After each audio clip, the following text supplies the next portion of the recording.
제가 청소년 시절 그리고 청년 때도 보면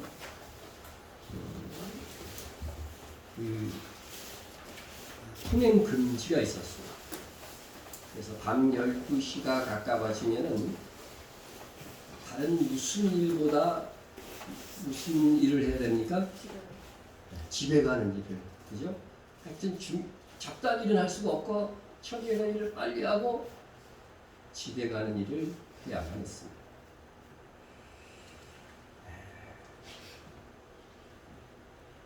시간이 얼마 남지 않았을 때 잡다한 일을 할 수가 없습니다. 그렇죠? 그런데 마지막 시간, 마지막 때가 다가오고 있다. 위험한 순간이 다가오고 있다.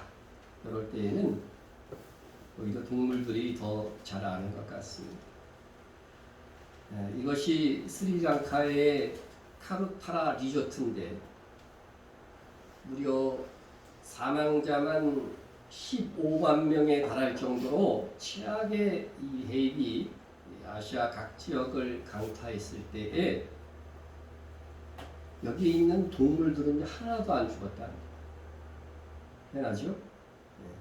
왜 그러냐면은 지진과 해일의 위험을 알고 동물들은 미리 높은 지역으로 다 도망을 했다고 하는 것입니다. 지진이 일어나기 전에 지하수의 수위와 지역이 변하는 것을 또 여러 가지 전조 증상을 아는 거죠. 과학자들은 지진이 발생할 때 전자파가 나오는데 동물들이 먼저 이런 것을 느끼기 때문에 피신할 수 있다. 그렇게 말합니다. 새들도요 이 지진을 안답니다. 새들 중에 제일 민감한 게 비둘기라고 하는데 규모 3 이상 우리나라에도 규모 3은 잘 일어나는데 규모 3 이상의 지진만 발생해도 진원지로부터 50km 이내에 있는 비둘기들이 위험을 감지하고 24시간 이내에 다른 곳으로 떠났다고 합니다. 또 심한 지진이 있으면요 길던 새장 속에서가요 밖으로 탈출하려고 막 부딪히고 그런데요. 그러면 그거를 전조 증상으로 받아들여야 된다 하는 것입니다. 1995년 고베 대지진이 발생하기 전후 어획량이 아주 급증했습니다. 어떤 것은 평소보다 10배나 많은 어획량이 있으니까 좋다고 난리가 났죠. 참돔, 붕장 같은 깊은 바닷속에 사는 바다 물고기들이 때를 지어 수만 마리 가까이 떠올랐다고 합니다. 바닷속에서도 징조를 느끼니까요. 물고기들이 그냥 깊은 바다에 있지 못하고 막 나온 거죠. 그래서 엄청나게 고기를 잘 잡았다고 좋아했지만 그것이 그 큰 비극의 징조인지는 몰랐다는 것이죠. 근데 모든 동물 중에 지진이 발생하는 걸 가장 먼저 인지하는 동물이 뭐 같아요? 뱀이랍니다. 뱀. 그래서 일본 속담, 지진이 많은 일본 속담에 겨울뱀은 위험하다. 그런 속담이 있다고 합니다. 겨울에 뱀은 어디가 있어요? 땅속으로 들어가서 잠자고 있는데 이 지진을 자다가 느낀 거야. 그래갖고 밖으로 나와 있으면은요, 이거 지진의 징조라는 거죠. 겨울뱀은 위험하다는 속담이 있다는 것입니다. 그래서 1855년, 1976년 중국, 일본 무슨 말이야 이런 지진 때마다 아주 이 뱀들이 뱀떼가 출몰하는 그런 현상이 있었다고 합니다. 그리고 중국 지진에서는 지진 몇 시간 전에는 엄청난 떼의 개구리떼가 이동하는 것을 목격하였다고 합니다. 뱀도 개구리도 지진을 합니다. 고베 대지진 때 보고된 동물들의 이상 행동에는 가장 많이 목격된 게 개입니다. 개를 사람들이 가장 많이 키우다 보니까 가장 많이 보게 되는 것이지요. 그래서 이 4발 달린 짐승들은요, 이 2발 달린 짐승과는 달리 이 땅의 진동에 굉장히 예민하다. 저기 막 멀리서 막 이게 공사장에 해도 그 울리는 소리로 불안함을 느낀다는 거예요. 그래서 개들이 흥분해서 특별한 이유도 없이 막 여기저기 뛰어다니거나 으르렁대거나 구슬프게 울거나 이런 현상들이 일어났다고 합니다. 대부분의 고양이들은 지진이 일어나기 직전에 집에서 탈출해서 사라졌다고 합니다.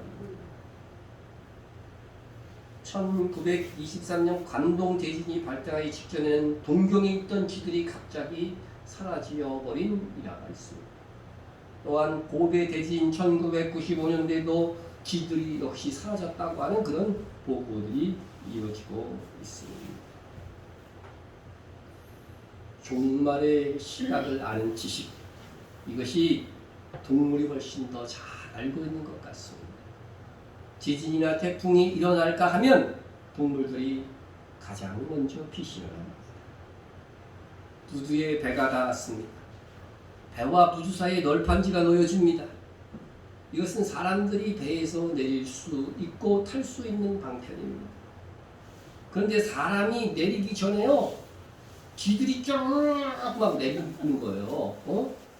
그러면은요, 이런 배를 타고 다시 타고 가면요, 어떻게 된다고요? 바다에서 침몰하게 된다. 그래서 사람이 내리면 쥐들이 먼저 막 내리게 되면요, 이 배는 침몰 직전이니까 절대로 타면 안 된다고 하는 것이 원칙입니다. 여러분, 이처럼 동물들은 생명의 위협을 감지하는 능력이 있습니다. 특히 마지막이 될지도 모르는 시간을 감지해서 살 길을 찾아갑니다. 그런데 많은 사람들이 마지막 때를 모릅니다. 죽음 이후에 찾아올 그런 위험을 대비하지 못합니다. 노후는 대비해요. 노후는 다른 사람을 통해서 볼 수가 있으니까. 그렇죠? 그러나 죽음 이후에 보이지 않는 세계에 대해서는 준비하지 않는다고 하는 거죠. 그것이 인간의 어리석음입니다.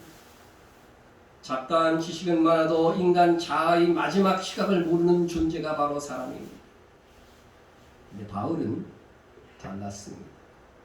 본문을 보면 바울은 예수 그리스도를 믿고 난 후에 오직 복음을 위해서 동분서주하다가 노년의 차디찬 감옥에서 겉옷 하나 준비함 없이 뼛속까지 스미는 추위에 떨고 있었습니다. 그는 달려갈 길을 다 달려갔고 자신의 인생의 끝을 감지하고 있었습니다. 그런 바울이 자기에게 남아있는 시간이 얼마 되지 않는다고 했을 때에 중요하지만 못다한 일을 속히 하려고 서두른 일이 무엇이었을까요? 바로 그것은 사람과의 관계, 즉 사람과의 사랑이었습니다. 그는 그와 관계를 맺었던 인간관계를 매우 중요하게 여겼습니다. 이런 관점에서 우리는 사랑하는 사람과의 관계가 왜 그렇게 중요한 것인가 하는 것을 생각할 수 있어야 합니다. 그것은 사람과의 관계가 하나님 앞에 나아갈 때 우리가 그대로 가져가는 거예요. 여러분, 사람과 맺은 그 관계만큼 나도 하나님과의 관계가 그렇게 맺어졌다는 거예요. 네? 그것이 성경에서 일관되게 말씀하는 것입니다. 내가 세상에서 어떤 인간관계를 종교라고 하나님께 가느냐? 이것은요, 하나님께서 나를 평가하는 기준이 되는 것입니다. 어떤 사람과 원수진 채로 화해하지 못한 채로 하나님 앞에 가면 이는 크게 책망받을 일이 되는 것입니다. 심지어 예수님께서 뭐라고 그러셨어요? 예배 드리려고 하는데 화해하지 못한 경우가 있으면 어떻게 하라고요? 화해부터 가서 하고 오라고 할 정도입니다. 보세요. 성경에서 작은 자, 나를 믿는 작은 자 하나에게 한 것이 곧 나에게 한 것이다. 네? 마태복음 25장의 심판 때에도 다 말씀하시죠. 내가 목마를 때 내게 물을 주었고, 내가 감옥에 갇혔을 때 너희가 문 안으로 왔고, 그런 것들은 전부 다 뭐예요? 예수님의 진술에 의하면 사람에게 그렇게 한 거예요. 사람. 그것이 곧 나에게 한 것이다. 나에게 한 것이다. 부부 관계에서도 그리스도께 하듯이. 예? 육신의 상전에게도 심지어 뭐라고 그랬습니까? 눈 가리기만 하지 말고 주님을 섬기듯 하라고 되어 있습니다. 예? 우리가 세상에서 맺고 가는 인간 관계가 곧 하나님과의 관계의 반영인 것입니다. 바울은 이런 원리를 잘 알고 있었습니다. 그래서 바울은 얼마 남지 아니한 자기 인생에서 그와 관계했던 사람들의 관계를 더욱 잘 아름답게 정리하고 하나님의 나라로 가보자 했던 것입니다. 먼저 마가 봅시다. 네.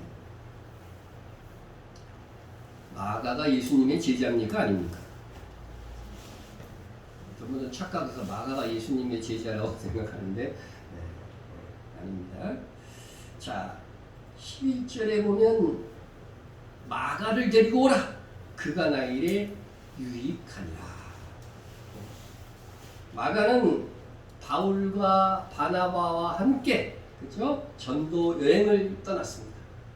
근데 중간에 무슨 이유였는지 끝까지 인내하지 못하고 그만 집으로 돌아가 버렸습니다. 요즘 말로 말하면은요, 이 마가는요 오렌지족이에요. 집이 무지하게 부자였다는 거예요. 그러니까 이 전도여행이 보통 힘듭니까? 그러니까 이게 잘 따라가지 못했을 가능성이 많다는 거죠. 고생을 해보지 않았으니까. 그리고 나서 이제 시간이 흘러서 바나바와 바울이 다시 본부인 안디옥 교회로 와서 제2차 전도 여행을 떠나려고 했을 때에 다시 마가가 가고 싶었습니다. 1차 전도 여행의 중도 포기한 그 실수를 반복하지 않기 위해서 마음을 다잡고 다시 참여하려고 했습니다. 근데 누가 반대를 해요? 바울이 반대를 한단 말이에요. 안 됩니다. 중간에 떠나서 우리 사기를 저하시킨 이 마가를 데리고 가서는 안 됩니다. 근데 바나바는 뭐라고 그래요? 데리고 가자. 마가는요 바나바의 조카였어요. 그러니까 자기 생질이니까 데리고 가려고 했겠죠. 근데 바나바의 원래 성품이 그래요. 한 번 실수했어도 다시 한 번 기회를 주려고 하는. 근데 바울은 그래요, 안 그래요? 바울 같았으면 저 같은 사람은 지금까지 목표 못했을 거야. 어떤 지도자를 원하십니까? 한 번 좀 실수했어도 그죠?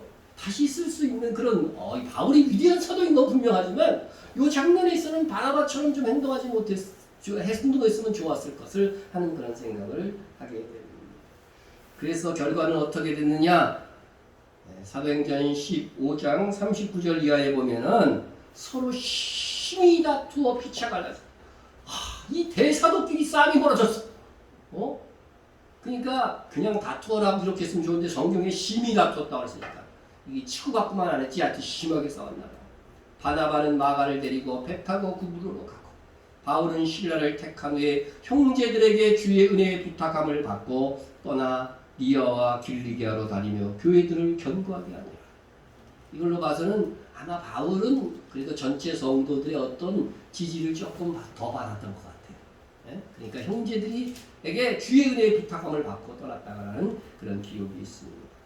어쨌든 훌륭한 사역자임에도 서로 의견을 달리할 수 있습니다. 그러나 각자 갈라져서 선교를 나갔지만 결국은 어떻게 돼요? 각자 열심히 했어요. 각자 열심히 했어요. 네? 그래서 나중에 바울도 이 소식을 들었어요. 마가가 이전하고는 완전히 바뀌었다.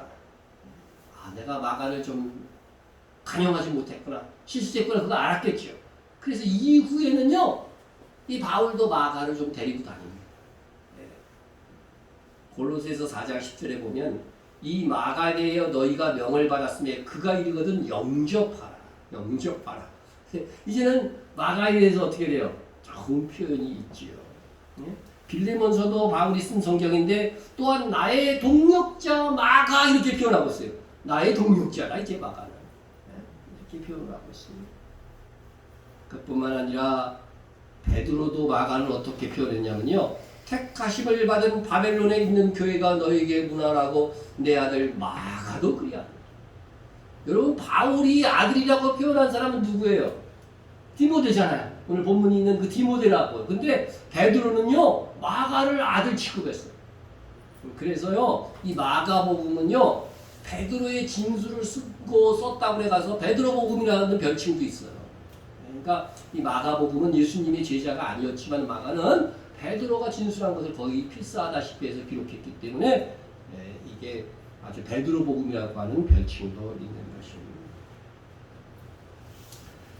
어쨌든 바울이 바나바와의 관계를 회복하긴 했지만 그럼에도 자기 인생을 정리하는 그 시점에서 그 당시 마가의 실수를 포용하지 못하고 마음을 아프게 했던 것이 마지막으로 또 마음에 걸렸습니다. 바울은 자기에게 남겨진 나의 일, 그 마지막 주의 일에 불꽃을 태우는데 마가와 함께하기로 했습니다. 그래서 마가가 필요하다고 오늘 본문 속에 말하고 있는 것입니다. 여러분, 여러분들의 지난 날들을 회상해 보십시오. 가깝게는 올 몇 개월, 또 우리가 한 해를 마지막 주에 온 한 해 동안, 또 멀게는 몇 년 동안, 더 멀게는 몇십 년 동안 마음에 상처로 남아있는 사람들이 있다면 이 한 해가 가기 전에 화해의 메시지를 띄우시기 바랍니다. 나와 관계된 사람들을 껄끄러운 관계로 남기고 있는 것은 그것은 단순히 그 사람과 나와의 관계를 절단하고 보지 않음으로써 끝나는 것이 아닙니다. 바로 우리가 그리스도인으로서 부끄럽고 갈등의 관계로 화해되지 않은 채 하나님 앞에 가면 그것은 바로 하나님과 하나님의 마음을 아프게 하는 것이고 하나님 앞에 불충한 것이라고 하는 것이 성경의 일관된 가르침인 것입니다. 살다 보면 알게 모르게 관계가 소원해지는 경우가 있죠. 그러나 한 매듭이 지어지는 그때마다 한 해를 마감하면서 정말 평화롭게 모든 관계를 정리하고 전환하는 것이 중요한 것입니다. 그것이 진정 주님이 원하는 것이고 주님의 모습을 닮아가는 것이고 주님께 영광을 돌리는 그리스도인다운 삶인 것입니다. 다음에는 바울이 마음을 좀 끝까지 아프게 했던, 그죠? 마가는 그래도 한 번 실수했지만 어떻게 돼요? 회복한 사람이에요. 근데 그렇지 않은 사람이 있습니다. 대마라는 사람입니다. 10절에 보면 대마는 이 세상을 사랑하여 나를 버리고 어디로 가요? 데살로니가로 갔고 있습니다. 이 세상을 사랑하여서 함께 사역하던 사람이었는데 이 세상을 사랑했다. 이 세상. 이 사람이 구원을 받았는지 안 받았는지는 저는 잘 모릅니다. 정확하게 성경이 말하고 있지 않기 때문에 하지만 사역을 하다가 이렇게 전도의 사역을 하다가 떠나간 사람이었습니다. 농부가 씨를 뿌리고 수고합니다.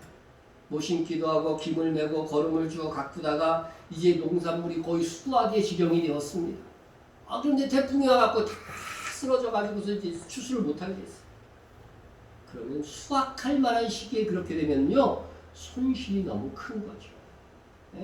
초기에 그랬으면 어떻게 돼요? 그냥 뽑아버리고, 그죠?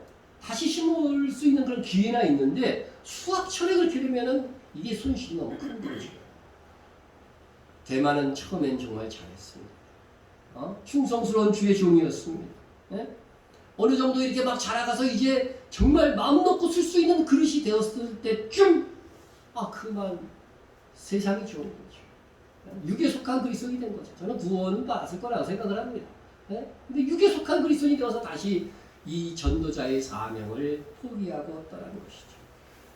보시면은요, 대마가 이 세상을 사랑하여 나를 버리고 떠났다고 그랬는데 골로새서에 보면은요, 사랑하는 의사 누가와 또 대마가 너에게 분한합니다. 이게 돼 있는 거 보면요, 이때까지만 해도 어떻게 돼요? 대마가 신앙생활을 잘하고 바울과 함께 전도사역을 했던 것을 알 수가 있습니다. 그런데 참 세상이 좋아서 이렇게 떠나갔을 때에 이 바울의 마음이 얼마나 아팠을까? 얼마나 아팠을까? 세상을 사랑해서 갔다고 하는데 무엇 때문에 갔는지는 정확하게 알 수는 없지만 돈을 따라갔든지, 그죠? 어떤 사업을 따라갔든지, 무엇을 따라갔든지 주어진 사명을 감당하지 못하고 결국 떠나가고 말았는데 그것이 바울에게 충격이었던 것입니다. 우리 모두도 마찬가지일 것입니다. 내가 사랑했던 사람이, 내가 사랑했던 자식이, 내 사랑의 수고를 몰라주고 자기밖에 모를 때에 얼마나 속이 상합니까? 얼마나 정성을 들였던가, 얼마나 열심히 사랑해 주었던가. 갑자기 떠나버린 그 빈절에는 깊은 마음의 외로움과 상처로 남습니다. 사도 바울의 아픈 마음은 예수 그리스도의 마음입니다. 우리에게 혹 세상으로 떠나가버린 사람, 이런 사람이 있다면 이 계절에 다시 한번 관심을 가져봅시다. 우리가 요즘은 그래도 한 통의 전화, 문자, 이메일을 사용할 수 있습니다. 하나님께서 혹시 나를 사용하셔서 그 영혼을 회복하실지도 모르는 일인 것입니다. 끝까지 우리가 권면하고 사랑을 포기하지 않는 일이 중요할 것입니다. 두 번째, 알렉산더라는 사람이 나옵니다. 14절 말씀에 보면 구리 세공업자 알렉산더가 내게 해를 많이 입혔으며 주께서 그 행한 대로 그에게 갚으시리니 너도 그를 주의하라. 그가 우리 말을 심히 대적하였느니라. 이 알렉산더가 바울에게 어떠하게 구체적으로 해를 끼쳤는지 정확하게는 알 수 없습니다. 아무튼 이 알렉산더는 바울이 고소되어 재판을 당할 때 바울에게 굉장히 불리한 진술을 했던 사람인 것만은 분명해 보입니다. 그래서 바울은 지금 이 알렉산더의 전과를 기억하며 디모데를 걱정하면서 편지를 씁니다. 디모데가 목회하는데 유익하게 하기 위해서 바울이 경험했던 이 일상적 사실을 전해주는 것입니다. 사실 이 알렉산더는 교회 안에 있으면서 가장 목회자와 교회를 아프게 하는 사람입니다. 대만은 떠나갔어요, 그죠? 바울이 떠나갔는데 이 알렉산더는 바울에게 해를 끼치고, 교회에 적대적으로 행동하면서도 어디에 있는 거예요? 교회 안에 여전히 있는 거야. 가라지 같은 거지, 그지? 가라지. 예수님 말씀하신 가라지 같이. 그러면서 꼬장 문제를 일으키고 비판하고 그런 사람들이 교회 안에 있어. 그래도 바울이 쫓아내라고는 안 했어. 그죠? 네? 주의하라는 거. 이런 사람은 정말 주의해야 될 사람이라고 하는 것입니다. 그런데 우리가 이런 사람이 교회 안에 있으면요, 우리가 할 수 있는 실수가 뭐냐면요, 보복하려고 하는 거죠. 응? 나에게 이렇게 했어? 억울해. 그러면서 두고 보자. 그래서 보복하려고 한다는 거죠. 근데 바울이 보복하라고 돼 있어요? 내 원수를 좀 갚아달라 네가. 그렇게 했습니까? 그렇게 하지 않고 어떻게 했어요? 네? 단지 주께서 그 행한 대로 갚으시래요. 여러분, 내가 보기에 명백하게 잘못한 일도 하나님 보시기에는 어떨지 몰라. 내가 잘못한 건지도 몰라요. 그거는 모르는 일이에요. 네? 그러니까 바울도 주께서 행한 대로 갚으시래요. 그 심판하심을 누구에게 맡긴 거예요? 하나님께 맡겼다. 여러분들도 그 사람은 정말 아니야 그러는 사람이 있을지라도 내가 보복하려고 하면 아니 되는 것입니다. 이 알렉산더와 같은 사람은요, 그렇게 보복하려고 하는 것을 즐깁니다. 즐겨요. 그래서 말려드는, 사탄의 작전에 말려드는 것입니다. 이 시끌벅적한 상황 속에서 자기 존재의 가치를 높이는 사람들이 있더라고요. 저도 전에 있던 교회에서 이렇게 생각해보면요, 아주 이 시끌벅적한 상황이 돼야 자기 존재 가치를 높이면서, 목청 높이면서 나오는 사람들이 꼭 있더라고요. 꼭 있어요. 괴상한 사람입니다. 이런 사람들은 피하는 것이 우선입니다. 주의해서 무대응해야 됩니다. 내가 직접 그를 벌 주고 욕하려고 하면은요, 정말 진짜 수렁에 빠지게 됩니다. 억울해도 우리가 마지막 날까지 보면 결코 억울한 것이 아닙니다. 하나님께서 심판하실 때까지 억울한 것이 있고 피해가 있어도 그냥 당하면 됩니다. 그렇죠?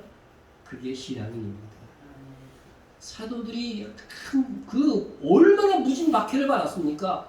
그런데도 불구하고 어떻게 돼요? 한 번도 뭐 군사적으로 이렇게 사람을 모집했다든가, 그죠? 그 박해하는 사람들을 대항했다든가 그런 거는 신약 성경에는 한 번도 나오지 않아요. 박해하면 어떻게 했어요? 박해를 당했어. 박해를 당했어. 주여 이것을 피하게 해달라고 기도는 했지만 그럼에도 불구하고 박해가 있으면 그냥 박해를 당하는 것이 그리스도인의 전도자의 삶인 것입니다. 심판하시면 오직 누구께 있어요? 하나님께 있어요. 하나님의 심판을 믿지 못하면 내가 자꾸 심판하려고 한다는 거예요.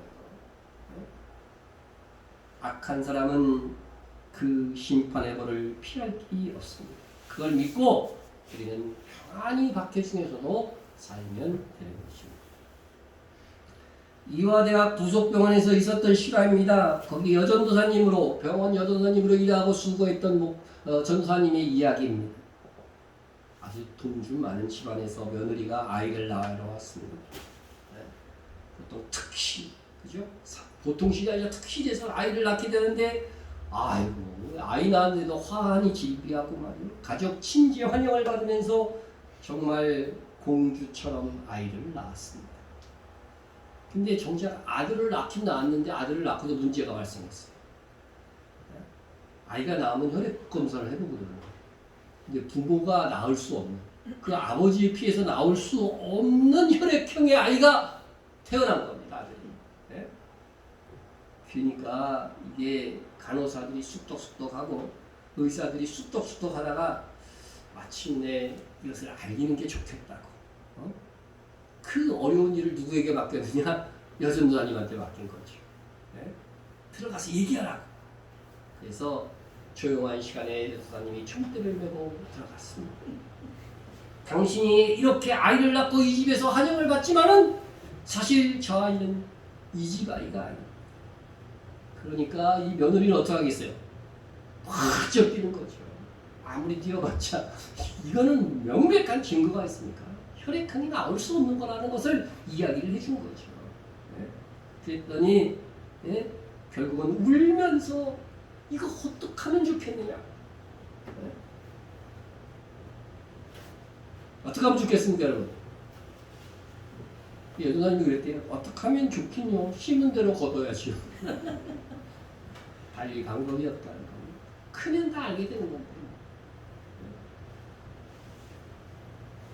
여러분, 심은 대로 거둔다는 것을 잊지 마세요. 당장은 아니라도 반드시 심판받는 날이 있습니다. 혹 이 세상에서 안 받았다고 한다면 최후 심판에서 반드시 받게 됩니다. 차라리 이 세상에서 심판받는 게 낫죠. 그리스도인들은 대부분 이 세상에서 심판받습니다. 그런데 우리가 당장에 하나님의 자리에 있어서 누구를 복수하고 벌주고 심판하려 한다면 그것이 하나님께서 하실 일을 내가 대신하려고 하는 큰 죄를 범하게 된다는 것입니다. 그리고 또 하나 주의해야 할 것은 우리가 우리 성도 중에 허물을 일반적인 성격적인 어떤 결점들을 다른 사람에게 함부로 정보랍시고 말하면 안 된다는 것입니다. 오늘의 본문은 현저히 교회 안에 있으면서 교회를 대적하는 자에 대한 주의를 요구하는 정보를 말해준 것이지 일반적인 성도의 약점을 알려주는 것은 아니기 때문인 것입니다. 오히려 성경은 허다한 허물을 덮는 것이 뭐라고요? 사랑은 허다한 허물을 덮는다고 했습니다. 16절에 보면 이런 말씀이 있습니다. 내가 큰 변명할 때에 나와 함께한 자가 하나도 없고 다 나를 버렸으나 그들에게 허물을 돌리지 않기를 원한다. 알렉산더는 나와서 바울에게 재판 중에요. 안 좋은 말들을 막 하는 거예요. 불리한 말들을 하는 겁니다. 여기서 처음 변명할 때 이 변명은요. 재판 용어예요. 변호사들이 하는 말을 얘기하는 거예요. 이게 뭐냐면요. 로마에서는 특별히 재판을 받을 때에는요. 질수가 재판을 받을 때는 그의 동료들이 함께 동행하는 것이 관료예요. 달리 변호사가 없고 이 친구들이 막 변호를 해주는 말을 하는 거죠. 근데 바울은 재판받을 때에는 이게 변호해주기 위해서 함께 동행한 사람들이 하나도 없었다는 거죠. 그러니까 그러니까 이 바울을 변호했다간 자기들도 큰일 날 것 같은 그런 위기를 느낀 거지, 다 성도들도요. 근데 하나도 없었다는 거예요. 그렇지만 뭐라고 얘기하고 있어요? 그들에게 허물을 돌리지 않기를 원한다. 왜 바울을 하고 동행하지 않아줬냐고 말이야. 왜 변호해주지 않았냐고 막 따져서 그들을 힐난하지 말라는 겁니다. 그들에게도 그럴 만한 사정이 있었다는 이야기로 변호를 해주고 있는 것입니다. 다른 성도의 허물이나 약점, 나에게 서운하게 한 것, 그런 것을 덮어줄 줄 아는 성도가 되어야 합니다. 바울은 그렇게 했습니다. 그거 들추고 나면은요, 속 시원한 게 아니라 내 마음의 상처도 더 깊어지어지고, 중요한 건 뭐냐면 이렇게 나의 서운함을 막 드러내면은요, 앞으로 바울이 사역하는데요 도움이 안 되는 거죠. 나의 서운함을 덮을 때 다시 더 사랑할 수 있는 기회를 얻을 수 있고, 더 성숙의 관계로 나아갈 수 있고, 하나님의 일들도 함께 일하여 나아갈 수 있는 기회를 더 얻을 수 있게 된다고 하는 것입니다. 덮어주는 사람이 되세요. 덮어주는 사람이 될 때에 다른 사람의 비밀, 잘못한 비밀을 내가 알고 있는데 지금까지 아무한테도 말하지 않고 덮어준 적 있는 분, 난 다 말해버렸는데 그런 비밀을 갖고 있는 사람이 돼야지. 그게 여러분 보물과 같은 거예요. 어떻게 보면요, 내가 말하면 저 사람 끝나. 그런 비밀을 갖고 있어. 그래도 그걸 나만이 간직해주고 그 사람에게 다시 살아갈 수 있는 기회를 주고, 이런 사람이 돼야 된다. 이런 사람이 돼야 된다. 바울은 인생 말기에 이렇게 현재 자기가 존재하는 이유를 17절에서 이렇게 밝힙니다. 주께서 내 곁에 서서 나에게 힘을 주시면 나로 말미암아 선포된 말씀이 온전히 전파되어 모든 이방인이 듣게 하려 하시니, 나를 변해준 사람은 없었다는 거죠. 그러나 주께서 내 곁에 서서 나 홀로 재판을 받으면서도 불구하고 어떻게 돼요? 담대히 말할 수 있다. 재판 과정 속에서 너 왜 재판받느냐? 나 복음 때문이다. 네가 말하는 복음이 뭐냐? 그래서 너 어떻게 했어요? 아주 이 예수 그리스도의 십자가의 복음을 재판정에서 많은 사람들이 그 재판을 지켜보는 가운데서 전할 수밖에 없었다는 것이죠. 그래서 나중에는 성경에 보니까요, 가이사의 사람, 황제의 가족들까지 이 재판을 통해서 예수를 믿게 되는 놀라운 역사가 일어나는 겁니다. 이후에 바울도 이 모든 일들을 통하여서 복음도 전하고, 그 이후에 또 자기에게 함께 재판에 참여해서 변호해 주지 않았지만 그 사람들을 통하여서 또 다른 하나님의 선교를 감당할 수 있었던 것입니다. 우리 특히 교회 최종의 목표는 선교요 복음을 전하는 일입니다.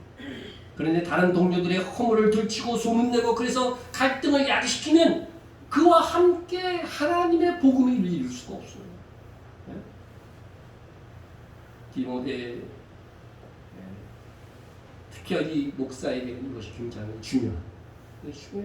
허물을 덮어주지 않고 뭐 집사는 어떻고 뭐 권사는 어떻고 뭐 이렇게 다 얘기하다 보면은요, 결국 함께 사역하지 못하게 되는 서글픈 결과를 가져올 수 있다는 것입니다. 그래서 용납하고 다른 사람에게 서운한 것 함부로 드러내지 마요. 앞으로 더 함께 그 사람들과 함께 일할 수 있는 선한 목표를 향해서 달려가자는 것입니다. 그 다음 디모데 21절에 바울이 마지막으로 디모데에게 요청합니다. 겨울 전에 어서 오라. 너는 겨울 전에 어서 오라. 겨울이 오면 그 당시 항해하기가 어려웠습니다. 그러면 보고 싶은 디모데를 볼 수 없는 상태로 죽을 수도 있다고 생각한 것이죠. 바울은 감옥에 있기에 자신이 갈 수 없는 처지였기 때문에 그 당시 항해한다는 것이 보통 일이 아니었어요. 어서 오라, 어서 오라. 디모데 그는 성공적인 주의 일꾼이었습니다. 바울이 인정하는 가장 성공적인 사역자로 자라난 것이 디모데였기 때문에 그를 믿음의 아들로 부른 것입니다. 그런 디모데를 그의 인생의 마지막 정리하는 그 가운데서 그 디모데를 만나보고 싶었던 것입니다.